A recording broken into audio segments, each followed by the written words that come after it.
ڈولی سج سور کر کے دولہے کے گھر چلی گئی. جب وہ دلہن اپنے دولہے کے گھر آئی تو اب بات یہ تھی کہ رات کو جب دسترخوان بچھا دیا گیا کھانے کے لیے، پہلا دسترخوان، دولہا بھی بیٹھا ہے، اس کے گھر والے بھی بیٹھے ہیں اور دلہن بیٹھی ہوئی ہے. اب یہ شرما رہی ہے، سیدھا ہاتھ کٹا ہوا ہے، کھائے تو کیسے کھائے؟ تو اس نے دولہے نے کہا چلو کھانا شروع کرو. یہ نہیں کھا رہی تھی، اپنے دوپٹے کے اندر وہ اپنا ہاتھ چھپائے بیٹھی رہی، چھپائے بیٹھی رہی بہت دیر تک. کیسے اب کیا ہوگا، تب کیا ہوگا، اب کیا ہوگا، تب کیا ہوگا، کچھ تو ہونے والا ہے، کٹا ہوا ہاتھ اب پتہ چلے گا. 2 بار کہا اس نے چلو شروع کرو کھاؤ. تیسری بار اس نے کہا کس چیز کا انتظار ہے، کھاؤ، دوسرے سب کھا رہے ہیں. اس کے آنسو نکل آئے کہ اس کے اندر ایک عیب ہے، کٹا ہوا ہاتھ ہے. اب کسی نہ کسی طرح سے اب یہ اپنے نئے دولہے کو بتا ہی دوں کہ میرا ہاتھ کٹا ہوا ہے. وہ جوان دوشیزہ رونے کو تھی، غیب سے ندا آتی ہے اے خاتون اپنا ہاتھ نکال. اس ہاتھ کو رب تعالیٰ کبھی شرمندہ ہونے نہیں دیتا جو رب کے راستے میں اٹھا ہوا ہو.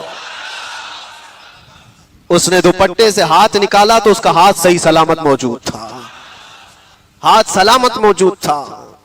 اور رب تبارک و تعالیٰ شرمندہ ہونے نہیں دیتا اس ہاتھ کو جو بارگاہ رب العزت میں خرچہ کیا ہوا. جب وہ مولا دنیا میں ذلیل ہونے سے بچا لیتا ہے تو پھر آخرت تو آخرت ہے، رب تبارک و تعالیٰ حفاظت فرمائے گا.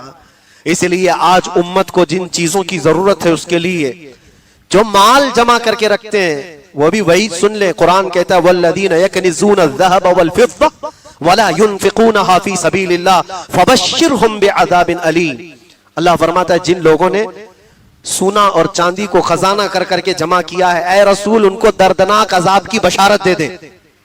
یوم یحما علیہا فی نار جہنم فتقوا بہا جباہہم وجنوبہم وظہورہم ھذا ما کنزتم لانفسکم فذوقوا ما کنتم تکنزون.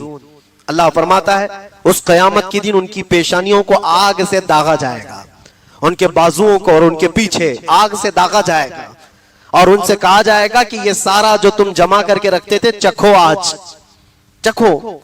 بلکہ ایک روایت یہ ملتی ہے قبر میں جاتے ہی ایک بہت ہی خوفناک اژدہا اس کے گلے میں لپٹ جاتا ہے، اس کی ناک پر ڈنک مارتا رہتا ہے، چوستا رہتا ہے اور وہ مردہ اس کو ہٹانے کی بے پناہ کوششیں کرتا ہے، نکالنے کی بہت طاقتیں لگاتا ہے. وہ سانپ اس سے کہتا ہے کیوں مجھ کو ہٹا رہے ہو، میں تمہارا مال ہوں جس کو تم جمع کر رکھے تھے، جس سے تم بہت محبت کرتے تھے.